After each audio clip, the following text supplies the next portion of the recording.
Be seated, please.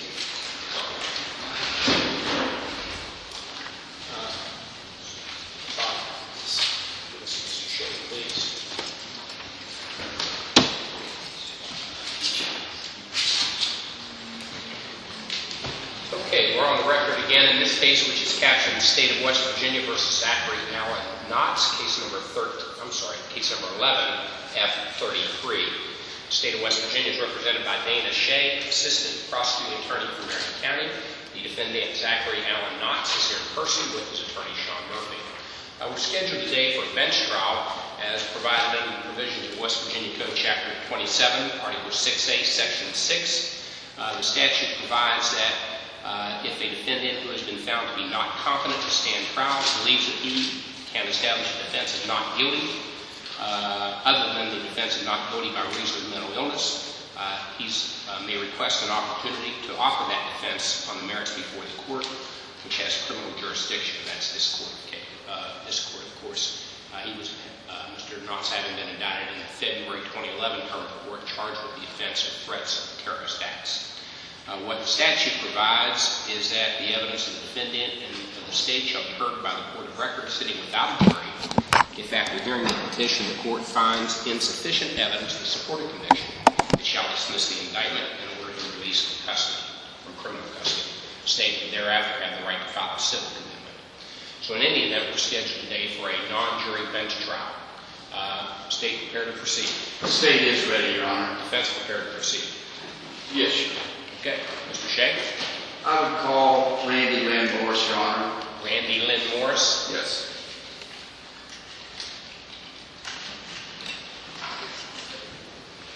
Todd didn't hear. Randi Lynn Morris in the Bible.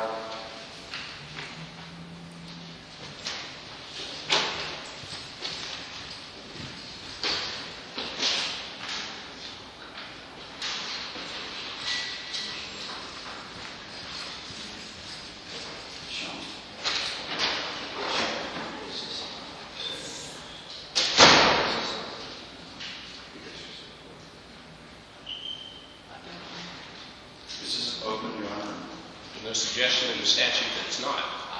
It doesn't say that it's in camera or otherwise. It just says it's a trial by the court without a jury.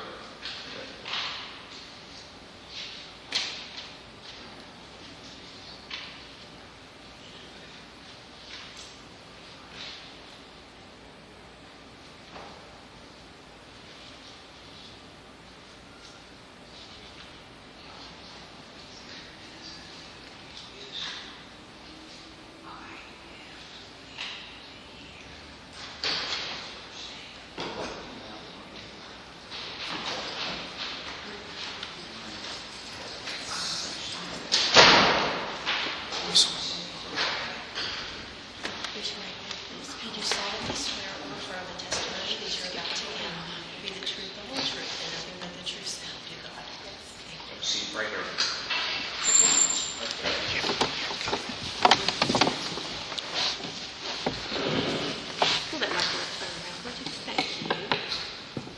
Perfect. Your name is Randi Lynn Morris? Yes. That's RandiLynnMorris? Yes.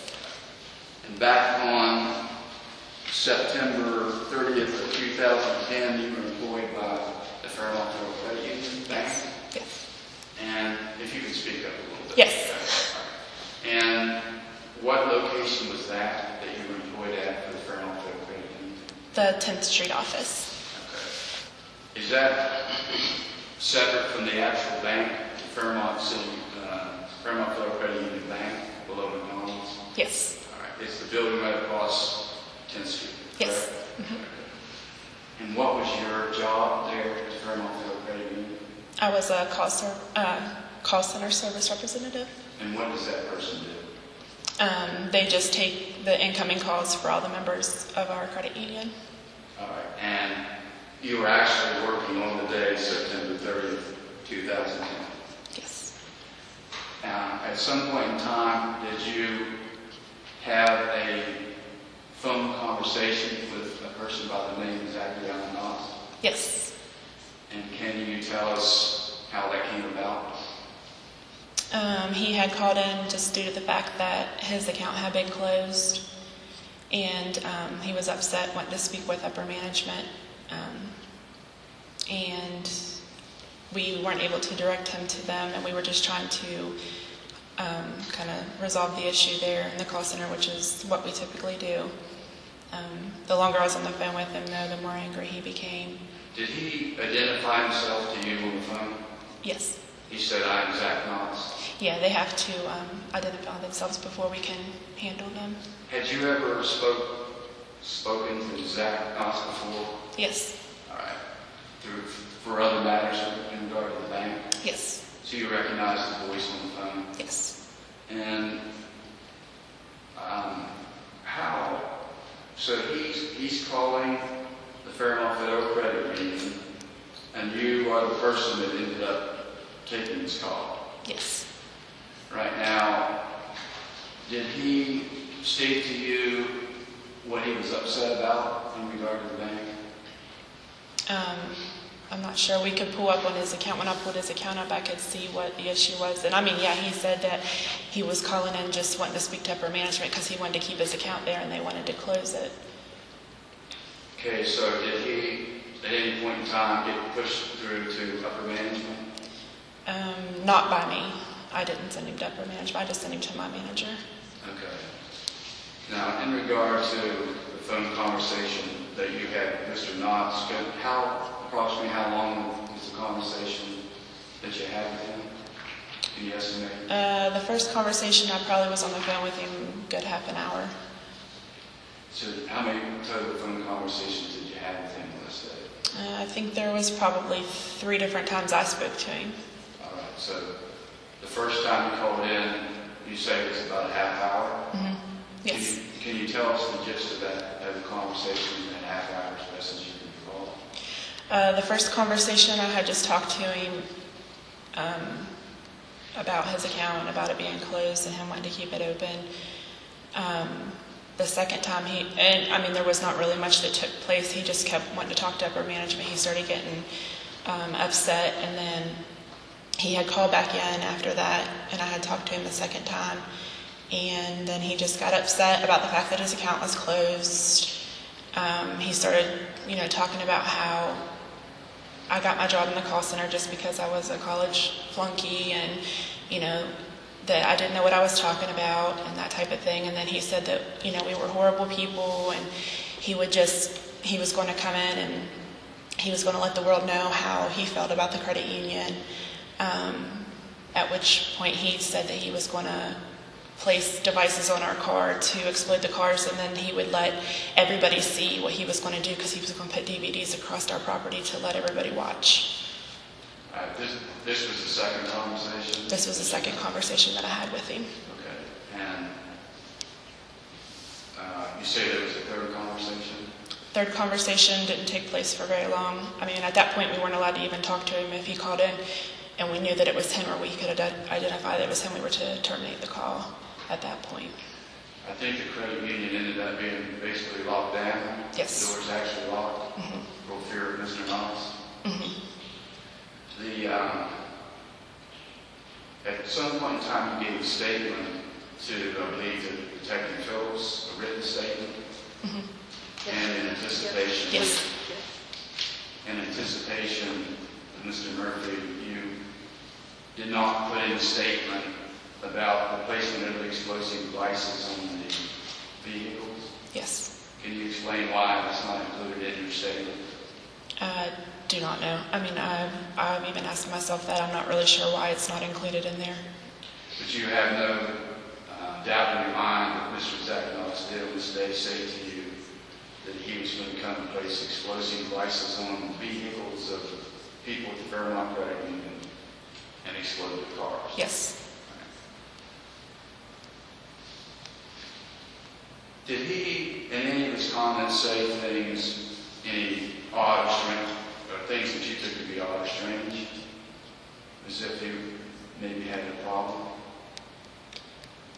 Yeah. Yes. Can you give us examples of what he said? I mean, just the whole conversation about the comments and things that he was saying to us about us being college flunkies and that kind of thing. Did he mention anything about circumcision to you? No. So you are the one that you made the comments to about the explosives in the vehicle. Yes. And did you, I believe that you reported that to your supervisor, Yes. who was? Susan Hawkins. Okay.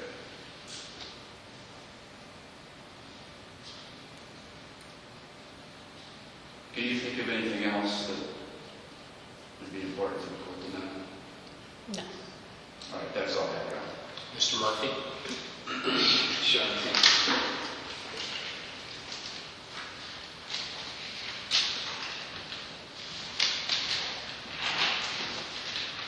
Good morning, Mr. Morris. Good morning. My name is Sean Murphy, and I represent Mr. Moss. You agreed then that you gave a handwritten statement the day of the events that we're discussing. Yes. Okay. Make sure you speak up, ma'am. Yes. And if I were to approach you and hand you what I believe is your statement, would you agree that that's your statement? Yes. Okay.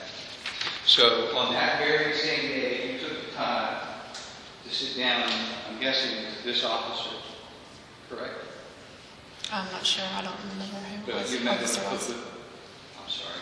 You met with a police officer, Yes. and he asked you to tell him what happened, Yes. and he asked you to write it out, Yes. and you did in fact write it out. Yes. But you didn't, and you've since looked at this statement. Yes. I'm assuming you met with the prosecuting attorney to review your written statement. Yes. Yet nowhere in that written statement that was made the day of the telephone call did you say anything about blowing up the cars. No. Okay. Did he tell you he was going to kill you? No. Did he say he was going to blow you up? No. Did he say he was going to blow the bank up? No. Are you a member of the government? No. Okay, so you don't work for the state or the federal government in any capacity. No. The credit union is not a branch of the government. No. How many people are in your location where you work? There's probably about 30. Okay. And on that particular day, there would have been 30 people. Yes. And the only, as you sit here today, the only thing you're telling this court is that he threatened to do something to cars in a parking lot. Yes. How far away is your parking lot? About 100 feet outside the door.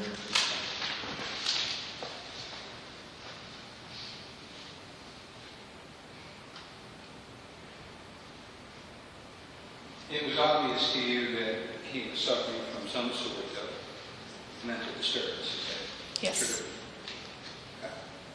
So you weren't really certain whether to take what he said seriously or not. I mean, I take seriously whatever people say to me on the phone. You know, I wasn't sure of what the situation was. I wasn't sure whether or not he was being serious, but I wasn't willing to take that chance either. Okay. And he was calling because he was mad at his account being closed. Yes. That's the only thing that he wanted to be fixed, was he wanted his account open. Yes. And that was the whole purpose of his communication and discussion with you, was to talk to somebody to get his account reinstated at the credit union. Yes.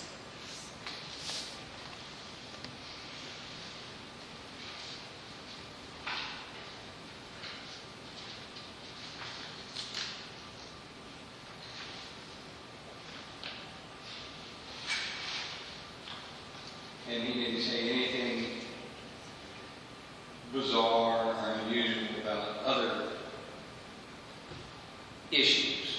He was focused only on getting his account open. Yes.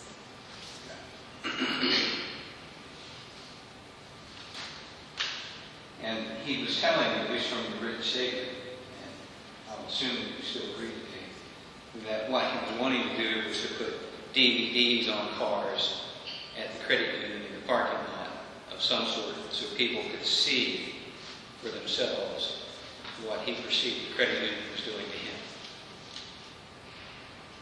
No. What did he say exactly? He was saying that he was going to put DVDs on the car to show the world how we were and what he was going to do to us.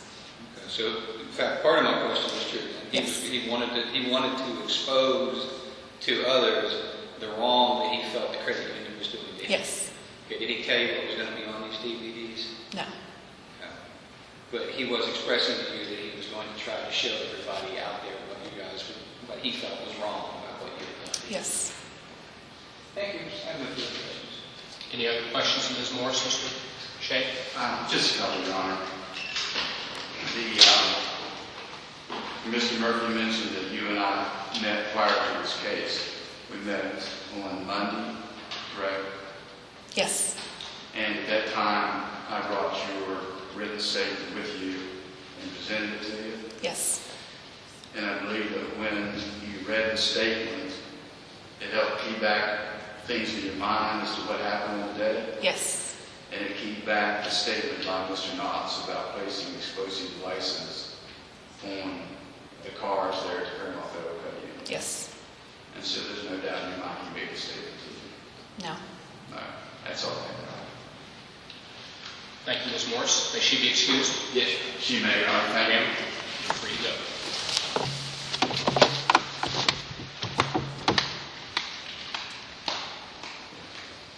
Next witness. Chip Phillips, Your Honor.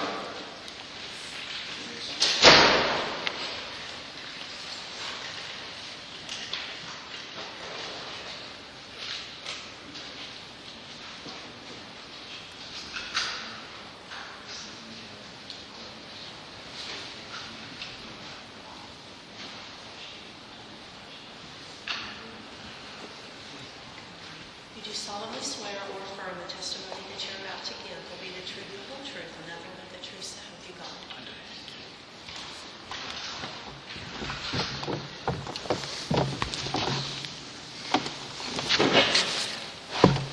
You are Clarence Chip Phillips of the Marion County Sheriff's Department, Yes, sir. a detective there, Yes, sir.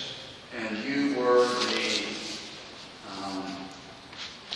chief investigating officer in regard to the case of Zachary Allen Knotts, which took place on September 30th, 2010. Yes, sir. Were you actually an officer that was called to the scene? Yes, sir. I did go out. Can you tell us how that came about? The city, I think, had responded out there earlier. Then there was a question about whether it was Responding out there, meaning to the credit. the offices Yeah. there across from McDonald's on 10th Street. Yes, sir. Okay. Yeah, I think a uniform officer had stopped out there from the city earlier. Then our department got a call because they thought it was mental hygiene, and the sheriff's office handles a lot of the hygiene stuff. You've got to speak up. I'm sorry. I can hear you. There was a question whether it was criminal or mental hygiene, and our department got a call because we handle a lot of that. One of the uniformed officers responded, and I later responded to assist him. All right, so when you got there, what was happening? Mr. Knotts had been asked to leave the property, and he took up the position across from it. He had made threats that he was going to blow up some vehicles in the parking lot. All right, now, prior to this date, did you know Zachary Allen Knotts? I'd had some contact with him, not very often.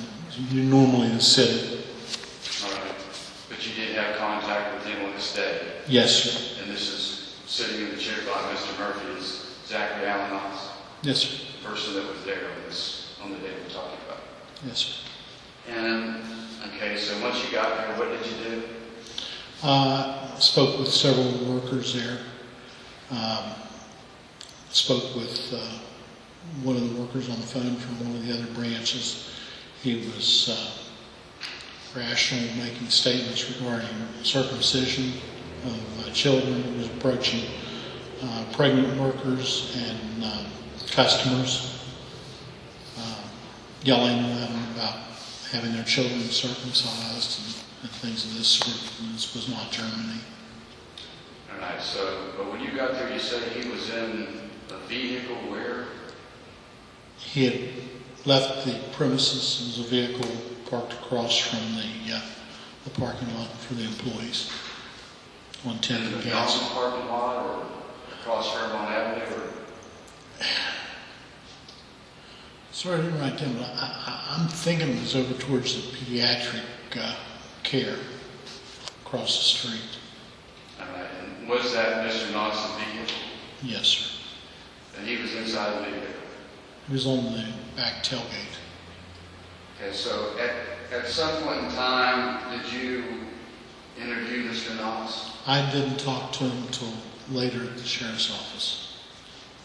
All right, well, let's just go ahead with that and then we'll come back. But you went, he was transported to the Marion County Sheriff's Department? Yes, sir. And at some point in time, did you take a written statement from Mr. Knox? Yes, sir. I talked to him at the sheriff's office. I did not talk to him at the credit union. Let me hand you what I previously marked as State's Exhibit 1 and State's Exhibit 2 and ask if you can identify those. Yes, sir.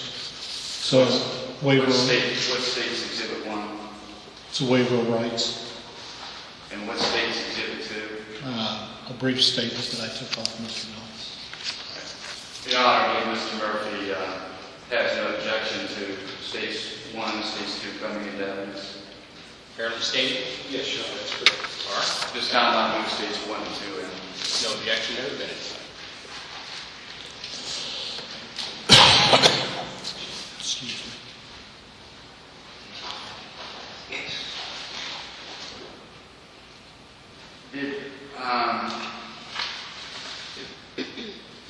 Did a witness then, did Randy Lynn Morris express to you when you were there that Mr. Knox had stated on the phone he was going to place explosive devices on the vehicles of Fairmont Federal Credit Union employees? Yes, sir.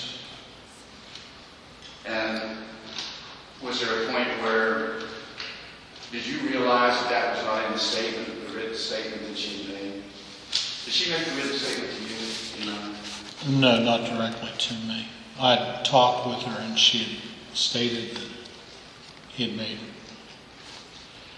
And then I think I left one of the uniform officers there to go ahead and obtain statements while I went into the office. All right, so really you weren't the one that took the statement that we're talking about with her, Randy Lynn Morris. And did there come a time, too, that the Fairmont Federal Credit Union was basically, the doors were locked because of Mr. Knox's threat? Yes, sir. And was there a point in time when the Sheriff's Department or Fairmont City Police actually searched the vehicles Yes, sir. of the Fairmont Federal Credit Union employees? Yes, sir. And found nothing? No, correct? sir. But it was at least to the point that you felt the need to do that, to actually search the vehicles. Yes, sir, we did.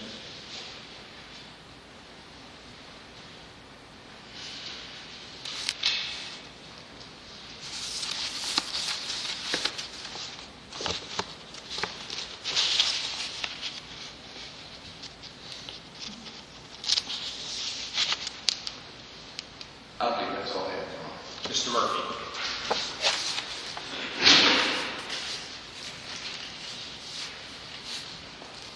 Chip, when did you first have contact with Zach that day?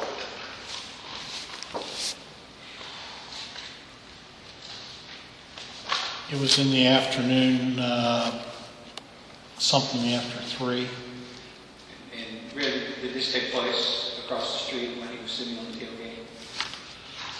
I didn't talk to him myself till I got to the sheriff's officer. How did you get to the sheriff's office? He was transported by one of the other officers, I believe it was Veltri. Was he placed under arrest at that time? He was, I believe, cuffs. Now, you stated earlier that he'd been asked to leave the property, right?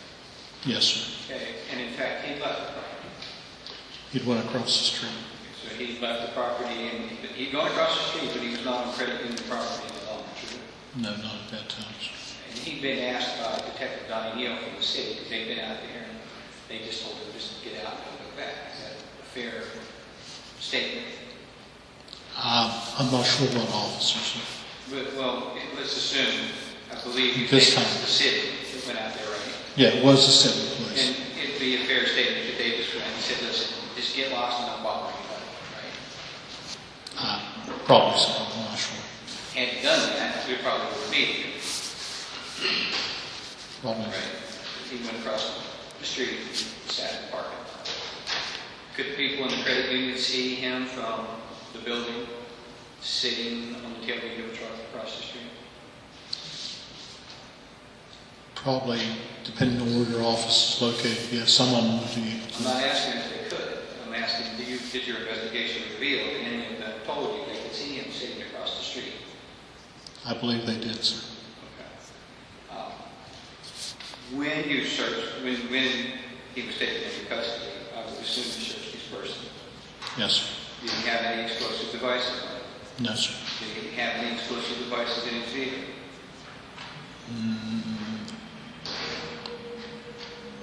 I didn't search his vehicle, so I cannot tell you that, sir. I don't know of any. Well, let's say it's safe to assume, and go ahead and take a look at your report, but at no time did your department or any police agency ever discover that Zach Knotts had explosive devices? No, sir. Okay, so we can assume for purposes of today's hearing that he did not. Right.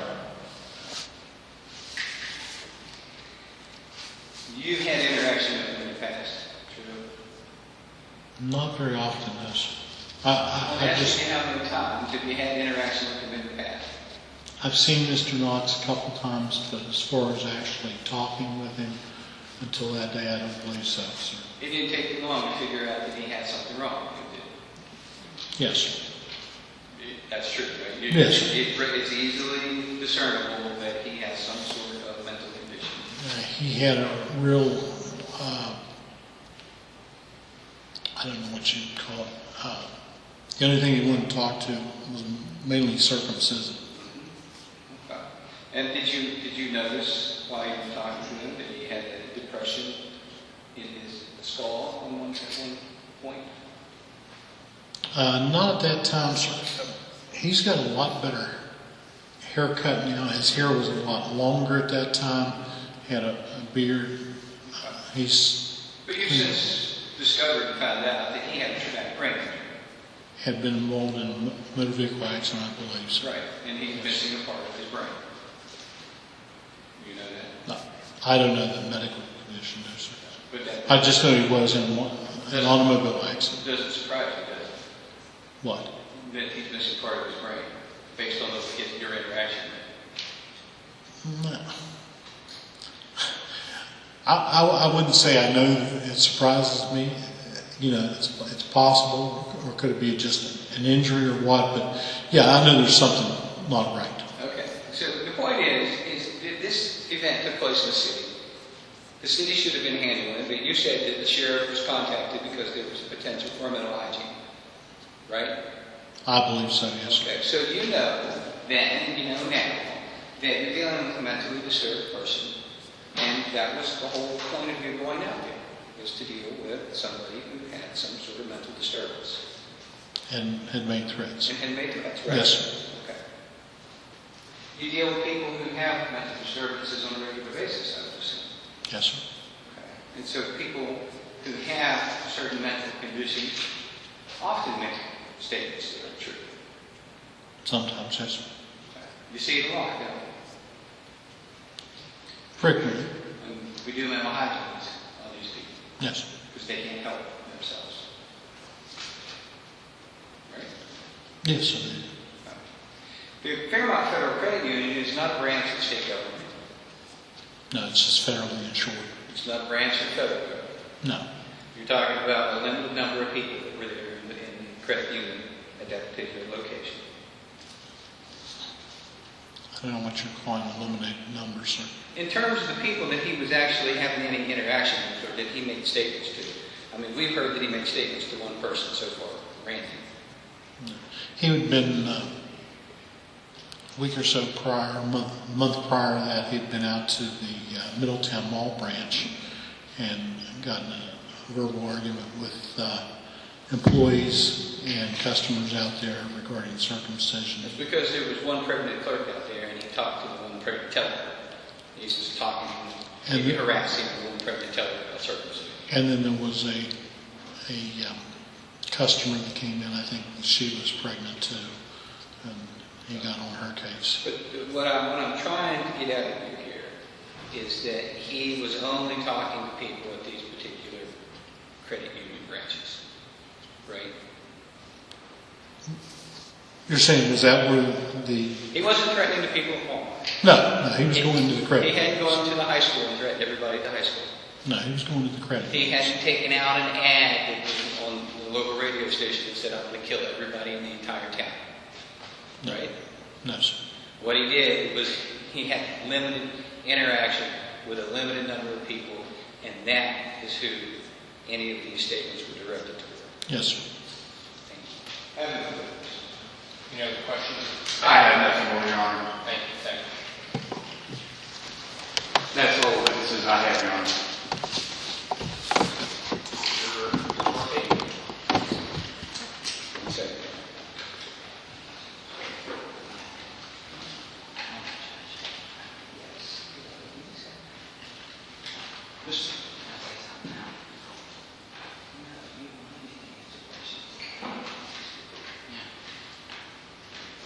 Mr. Knox would like to testify. All right. Come on up, Mr. Knox. Will you be asking me questions too? Will I be? No, sir. That's not my job. All right.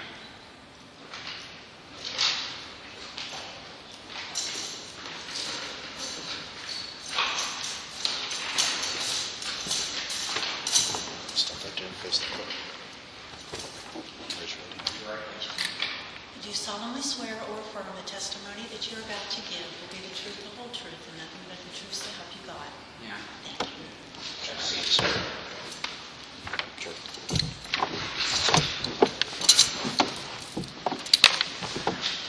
Sit back in the chair. Sergeant Cole, adjust the microphone. Make sure when you answer the lawyer's question, you speak up. And I want you to be careful. Listen carefully to Mr. Murphy's questions. Respond directly to his questions. Try not to go off on a tangent. All right? Yeah, but do I get to speak too after that? That's up to Mr. Murphy. Okay? Do you understand? Yeah. I'm going to ask you questions, and you answer the questions that I ask, okay? All right. All right. Do you remember being in the credit union in 2010? Yes. Okay. Do you remember calling and speaking to the lady to testify? Yes. Did you tell her you were going to blow up the cars in the parking lot? No, I did not. What did you tell her you were going to do? I did what the one police report did say. It said that I was going to hand out 200 emails and DVDs on the cars near the bank. That's what I said. Okay. And what? Remember what the judge said about not going off on the tangent. Listen, wait a minute. Those DVDs had to deal with circumcision, right? Yeah. You felt that you were being singled out and having your account at the credit union terminated because you are adamant in your belief that circumcision shouldn't take place, and you had a discussion with somebody at the bank about that. Is that a fair statement? Yeah. Okay. And you were upset that you had your account terminated, is that right? Yeah. And so you were going to expose the credit union and the management of the credit union for terminating your account by bringing to light or showing the world how they had terminated you for exercising, I guess, your First Amendment freedom of speech. Yes. Okay. Did you at any time ever intend to frighten anybody or make anybody afraid that you were going to hurt them physically? Not at all. Okay. Were you attempting to influence any branch of the government? No, not at all. I work for the government. Were you intending to retaliate against the governmental entity for something that you had felt they had done to you that was wrong?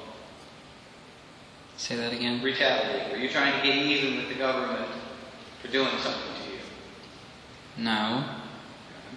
So we just, in as few words as possible, okay, tell the judge exactly what you were attempting to do.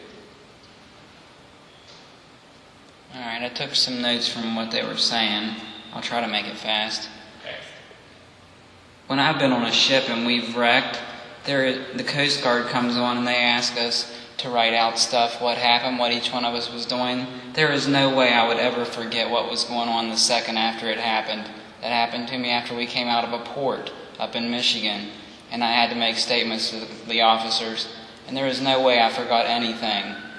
She should not, that, I don't, and then,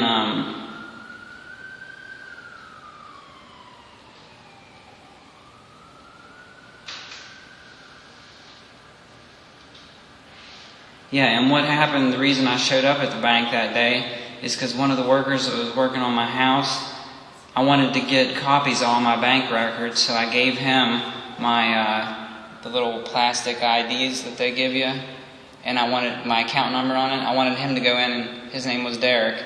I wanted him to go in and get all my bank records so I could have, so I don't pay high taxes when I go to sell my house. So I have records of all my spending, you know. That's the reason I showed up that day, and I offered to buy him a meal at McDonald's if he went in and did that for me, because Neil said, don't call the bank anymore, because I talked to him that morning and I had stuff stolen from my property, and he came over to investigate, and then I called him later on that day to ask him how it was going, and he said, Zach, we just got a report on you. Don't go on the Federal Credit Union property anymore, and do not call there anymore. So I didn't call anymore, and I didn't go on their property. I parked across the street, and then Derek walked in, and once they told Derek they wouldn't give him anything, Derek walked back out, got in my truck, and we drove to McDonald's, and I bought him a meal. And then that's when they come in and said, are you driving that truck? And I said, yeah. And they said, are you going to blow anything up? And I was like, no, what are you talking about? And then they said, well, we got reports that you're going to put explosive devices on cars. I did everything I could, calling AT&T, trying to get a voice recording and everything, and couldn't do it. I'm glad that I now have a professional bank, the Huntington Bank, that records everything. I wish we had a voice recording, because it would be all on my side, helping me out. That'd be true evidence. Okay. Is that it?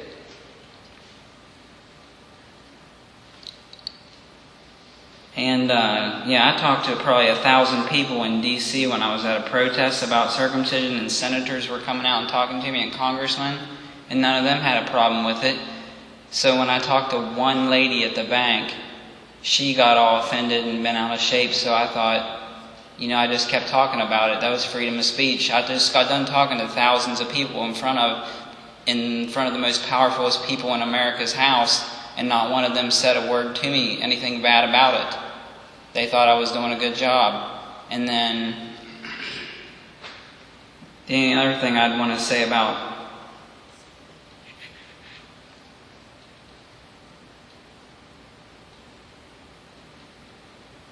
I'm glad that today, Your Honor, you found out the 3 false statements that were made in police reports. Or the way I tell everybody this story, Lady 1 claims that Lady 2 heard me calling a bomb threat saying I was going to put explosive devices on cars. But when you pick up Lady 2's police report and read it, it says Zach said that he was going to hand out 200 emails and DVDs. The other false statement that was made to police was that I called 27 times in one day. I called less than half that. I called 11 times in one day, which I know was a lot, but that's 3 false statements they made in police reports. And then I always see on CNN all the time how it says guilty without reasonable doubt, and I feel that's a lot of reasonable doubt. 3 false statements made in police reports. And the only other thing I have to say about everybody in this room is we're all taxpayers. We all have 2 things in common. We're taxpayers, and we all hate paying taxes. Ever since this has started, this has cost about $650,000 since this has started. And where I'm at right now, I am the only person that has their own guardianship. I'm in there with a lot of really injured people. It's better than Sharpe Hospital. But they said if you don't find enough evidence, that I'm allowed to release myself whenever I want. I just wanted to tell you that. Okay. Anything else, Mr. Murphy? No further questions? Thank you, Zach. Mr. Shea, you have any questions? I do not, Your Honor. Okay. You return to your seat. The only thing I want to say to Dana is I have never been in danger to myself or others since you don't know me.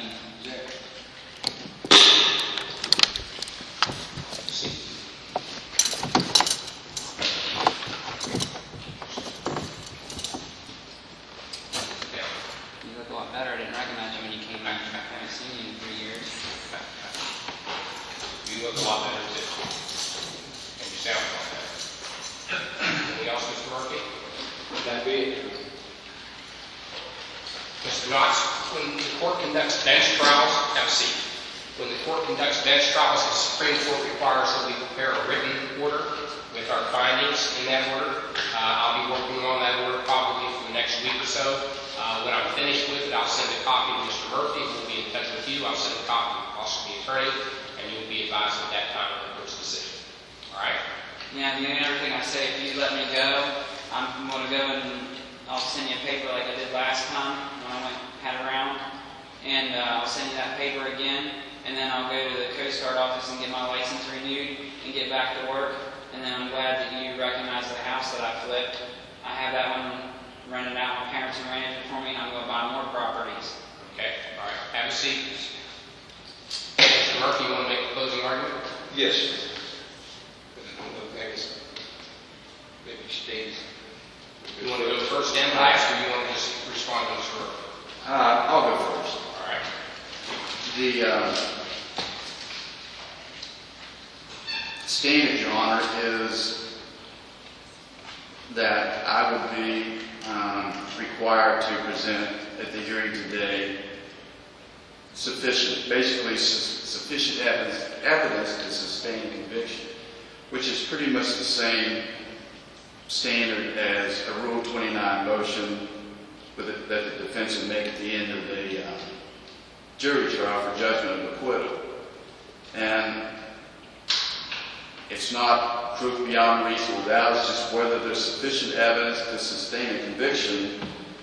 And in that motion, all the evidence, direct and circumstantial, is to be viewed from the prosecutor's advantage, and the viewer must accept all reasonable inferences from it that are consistent with the verdict. So I believe that in the evidence today, I've met the burden. The offense or the crime is terroristic threats, which,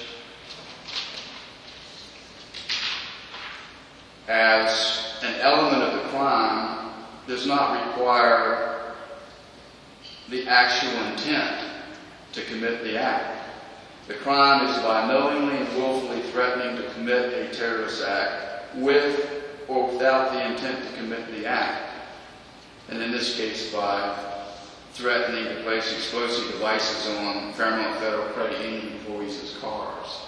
So whether he intended to follow through with it or not is not part of the crime necessarily. It's the threat that is significant. And the terrorist act in this case would be likely to result in serious bodily injury or damage to property and intended to intimidate or coerce the civilian population. Well, by placing explosive devices on vehicles of employees of Fairmont Federal Credit Union is certainly such to likely cause serious bodily injury or damage to property if such was the case. And the further requirement is to intimidate or coerce the civilian population. Well, the employees of the Fairmont Federal Credit Union are definitely members of the civilian population.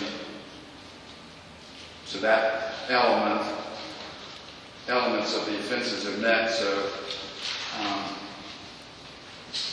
and again, it's not proof beyond reasonable doubt. And the main witness, Randy Lynn Morris, did testify unequivocally that he made the threats over the phone to her to place explosive devices on the vehicles of the Fairmont Federal Credit Union. anything that Mr. Murphy may have gained through cross-examination of her would have been simply a matter for the jury to determine, and the credibility of it would not have prevented or caused the case to not make its way to the jury for their deliberation. So I believe that I've met all the criteria and would ask that Mr. Knox's status continue as it is, which I believe would be until February 1, 2014. Mr. Murphy. Your Honor, this has been a very troubling case from the very inception. And I heard something today that gave me a little glimmer of hope.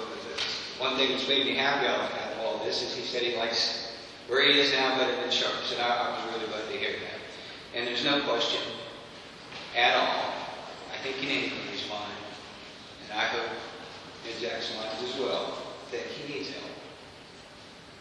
But I don't think that we can circumvent the law to get him to the place that he needs to be, to get the help that he needs to have. I mean, there are mechanisms by which this can happen, and it may require other things to go wrong in his life before he gets there. But this terroristic acts statute, and I addressed this in the motion to dismiss that we've already argued before this court, these were passed in every jurisdiction in the country in response to the bombings on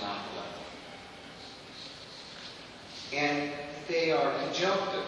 They require not just that you make a threat,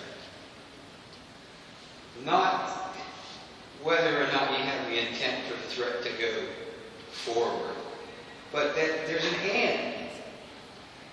And the and is that it has to be intended to intimidate or coerce the civil population, which I think is the only part that the state can hang its hat on. Because I asked the questions of the witnesses here today. Are you a branch or level of the government? No. So there's no state, federal, local government involved. There's no threat against a branch of the government. There's no retaliation against the government. And I'm further going to ask the questions of both of these witnesses to specifically hone the court in on this issue and to narrow and further refine the issue. 30 people in a branch of the Fairmont Federal Credit Union on 10th Street. That's it. That is not the civilian population. Clearly they're a portion. They make up part of the civilian population, we all do. But a threat to one person is not a threat to the civilian population. A threat to 10 people, a threat to 20, a threat to 30 is not. The case that's out there that discusses this type of a statute, and they're almost exactly the same verbatim from state to state. There's a case out of New York City where rival gangs were intimidating each other. And these rival gangs were larger in number than the 30 people with this credit union. And they actually got a conviction for this, but it was overturned. And the appeals court says that you have to have committed these crimes with the intent to intimidate the civil population at large. The term population at large is intended to require a more pervasive intimidation of the community rather than a narrowly defined group of people. The employees of the credit union, unquestionably, are a narrowly defined group of people. It's not everybody who works for the city of Fairmont. It's not every citizen of Fairmont. It's not every student in the public school system in Marion County. It's 30 people at a credit union. And the threat was to their cars. And it was made by a person who has a traumatic brain injury, who has a hard time articulating his thoughts and his feelings and just expressing himself. And it's clear, not only from his testimony, but from Detective Phillips' testimony and Ms. Morris's testimony, that he did make comments about, I'm exposing you, I'm putting DVDs on your car, I'm going to put leaflets on your car. And it's not that far of a stretch of the imagination. Under the circumstances, particularly the way that he talks to people, and I have had a bit more experience than most, but these telephone calls that you will have with Zach will last for 30, they'll last as long as you let them last. And he will go on and jump from spot to spot just as he did from the stand today. And it's not inconceivable to believe that it just escalated to the point where they thought that's what he said. But even assuming, for argument's sake, that he did say that, it doesn't meet the criteria of the statute. Really, the crime, if he did it, is in Article 6, Crimes Against the Peace, 61-6-17. False reports concerning bombs or other explosive devices. That's 61-6-17. That's a misdemeanor. So I would argue that the best case scenario, the state has made its case, as articulated by Mr. Shea, that he committed that offense. And if in fact that's the case, then he should be released. Because the maximum theoretical duration of the time that he could be held at Sharpe's under that statute would be 1 year. So,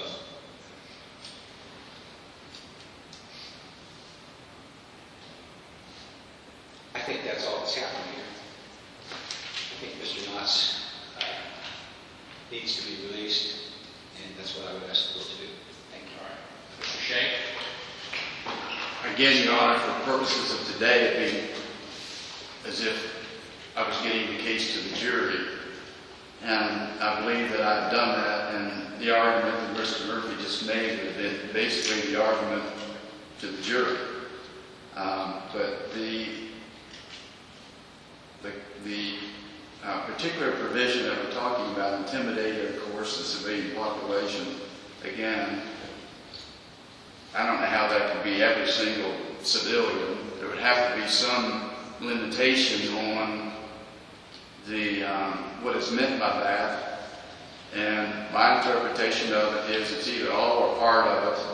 And clearly, the Fairmont Federal Credit Union is part of the civilian population. So the argument that he's made would be to the jury, but it's not for purposes of today, which is just sufficiency of the evidence, and the testimony of Randi and Morris would have been enough to get it to the jury for their determination. What's the citation for your New York City case? Well, for the case, Your Honor? Yeah, the one you just quoted. The case is People versus Morales, M-O-R-A-L-E-S, 911 NYS 2D 21. All right. And if I may, I also cited to West Virginia Code 61-6-17, and I misstated that it's a felony, it's not a misdemeanor, okay. And it carries the same penalty. It's a 1 to 3. But again, in any event, the charge is what the charge is, and I think that case that we gave you the cite to for New York clearly articulates it. Okay. A narrowly defined section of the population is